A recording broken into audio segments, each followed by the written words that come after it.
Ever wanted to lay siege to your enemies? Entrap them in a suffocating stone structure and slowly starve them out? Use your engines of war to tear down their walls and slaughter their soldiers? Maybe you just want a good reason to see how far you can launch a cat with a trebuchet. Well, what comes around goes around, and all those things will be happening to you in today's game, Siege Survival.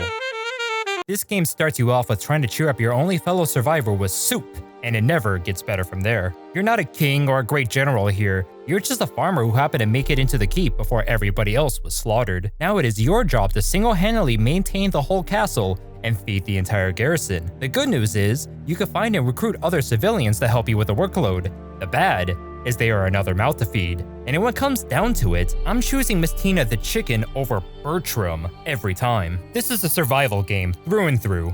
You gather resources, craft workstations, upgrade them into advanced benches, all in the pursuit of a more efficient hamburger. Also, weapons and armor. You won't be able to keep everyone happy, but it is vital to keep your people's health in check, as a dying peasant is a lazy peasant. It's a balancing act, as you are always low on supplies and you have to choose between better equipping your soldiers or upgrading your base, feeding your soldiers or feeding your civilians, or feeding Miss Tina. You could get some resources by shifting through the junk the attackers hurl at you, but to get anything done, you will need to send someone to sneak out of the fort and scrounge through the rubble of the neighboring town. I don't know how remotely realistic this is, but your soldiers need supplies and will be quite pissed at you if you don't get them, so off you go.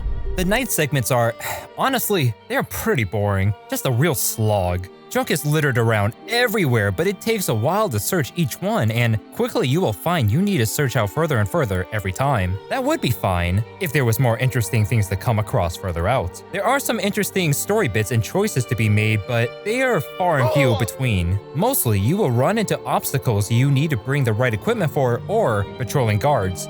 Normally, I don't like stealth sections, but here it's fine because a total of no stealth is required to get past these guards. There's so many mechanics around dealing with guards and what happens if you get caught, but they seriously just won't see you as you run right past them. Every few days, the enemy will attack and test your defenses. This plays out off screen and you could check who's winning through the power levels chart. It's your job to keep your troops as strong as possible by keeping them well fed, tending to the wounded, and providing weapons and armor.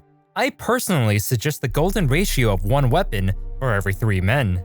It's not very interactive, but later you unlock the trebuchet, which is a real pain to keep maintained, but is a lot of fun once you start firing it off. There's quite a few different modes that keep it interesting after your first playthrough, and if you get bored, you can see what happens when you try to face tank a trebuchet shot.